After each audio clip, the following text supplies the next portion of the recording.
Hurmatli foydalanuvchilar, Keeping platformasida qo'shimcha xarajatlarni hisobga olish funksiyasi ishga tushirildi.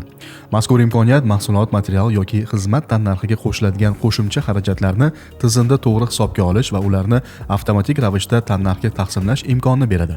Agar ma'lum miqdordagi mahsulot yoki material xarid qilinayotganda, uning tannarxiga qo'shilishi lozim bo'lgan qo'shimcha xarajatlar mavjud bo'lsa, hisob faktura rasmiylashtirilayotgan vaqtda ushbu xarajatni qo'shimcha xarajat sifatida belgilash zarur.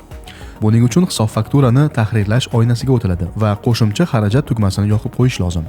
Mazkur xarajat qo'shimcha xarajat sifatida e'tirof etilgani sababli unga 15-10 shoti bo'yicha provodka beriladi.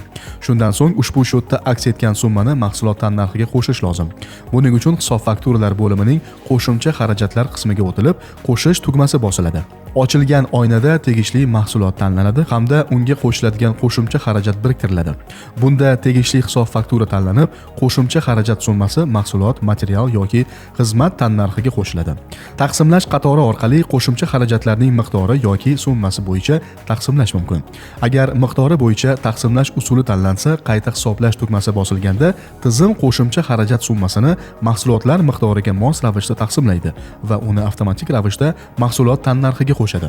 Shundan so'ng material hisobot bo'limidagi 10-10 shotida mahsulotning yangilangan tannarxi, unga qo'shilgan qo'shimcha xarajat hamda qoldiq miqdori avtomatik ravishda aks etadi.